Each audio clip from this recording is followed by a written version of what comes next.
नमस्कार दोस्तों, मैं हरदीप सिंह मेरे YouTube चैनल HM1 पर आप सबका हार्दिक स्वागत करता हूं।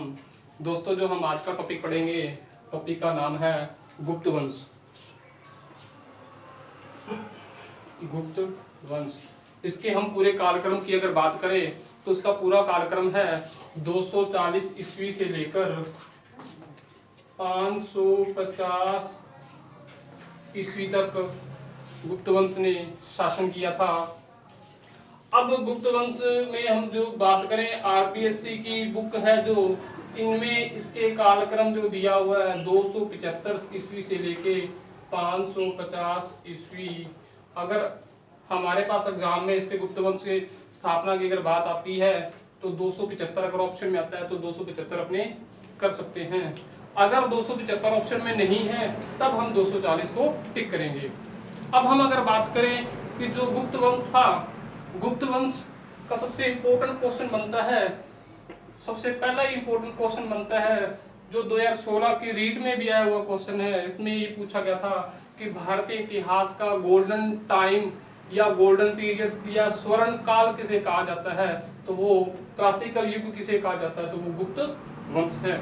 इसको वेरी वेरी इंपॉर्टेंट कर लेना कि जो गुप्त वंश है इसे भारतीय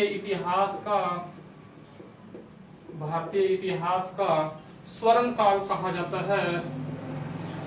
स्वर्ण काल, या बात करें हम क्लासिकल युग भी कहा जाता है।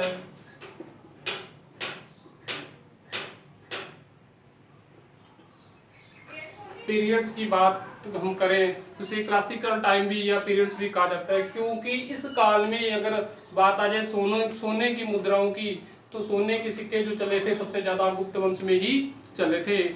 अब हम बात करें जो कि गुप्त थे वो कौन थे, ये कहाँ से प्रारंभ और इन्होंने अपना जो क्षेत्र बनाया था सबसे पहले कहाँ पर गद्दी पर बैठे थे, उसकी बात करें तो गुप्त वंश था जो शासक थे वो ब्राह्मणों के सामंत के रूप में काम करते थे। तो जिसके शासक थे ये ब्राह्मणों के सामंत थे, इनके अंडर में काम करते थे। अब कार्य करते थे, तो जब ये गुप्त वंश के जो संस्थापक हुआ था श्री गुप्त, तो इसने क्या किया कि गुप्त वंश की नींव रखी और इसका जो क्षेत्र बनाया था कहाँ पर था, तो गुप्त वंश जो प्रारंभ में जहाँ पर इसकी जो निवास स्थान था, इनका अगर बात आ जाए अपने से निवास स्थान की, तो इनका निवास स्थान यूपी और बिहार का क्षेत्र था। यहाँ पर इन्होंने जो श्रीगुप्त ने गुप्त साम्राज्य की नींव रखी थी। अब हम बात करते हैं इसके संस्थापक की बात करते हैं कि गुप्त वंश का संस्थापक कौन था। गुप्त वंश के संस्थापक की अगर हम बात करें तो संस्थापक जो था उसका नाम आता है श्रीगुप्त था। इसने इसकी नींव रखी थी, इसकी स्थापना की थी। और इसके अगर कालक्रम की हम बात करें तो जो हमने ये कालक्रम पढ़ा था, तो यहाँ से लेके हम बात कर सकते हैं कि 240 से लेके 250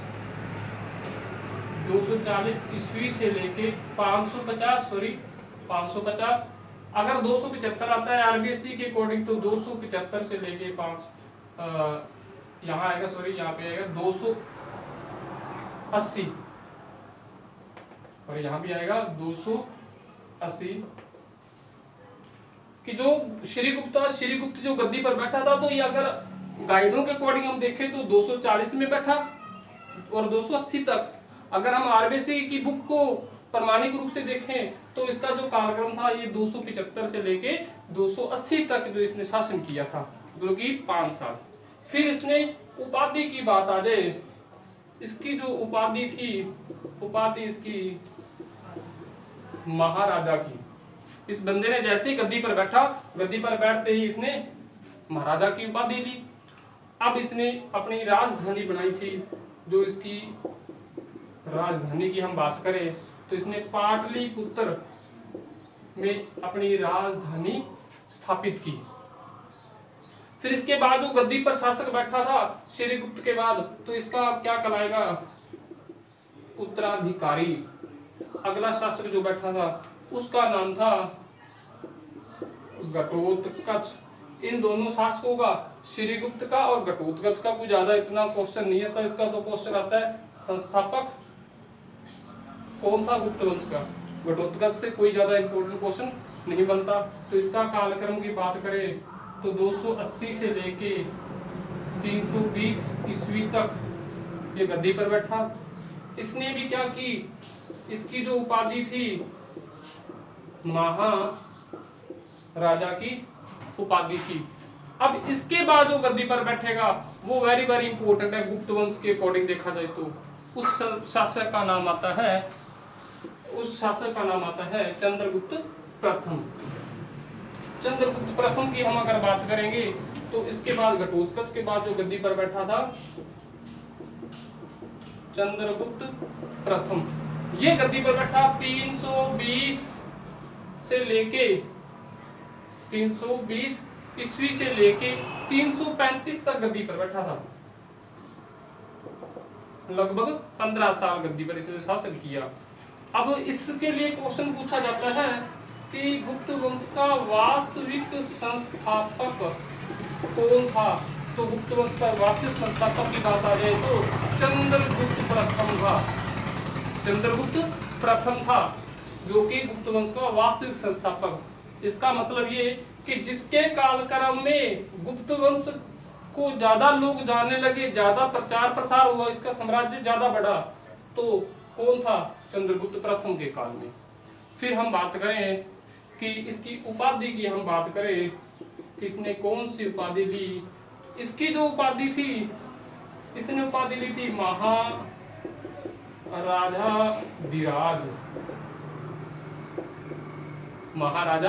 धीराज। ये उपाधि चंद्रगुप्त प्रथम की थी। अब कई बच्चों के मन में डाउट आ रहा है कि पहले वाले ने उपाधि ली महाराजा की, इसने उपाधि ली महाराजा धीराज, दोनों में अंतर क्या है। दोनों में अंतर की बात करें हम तो थोड़ा सा एक उदाहरण की बात करें।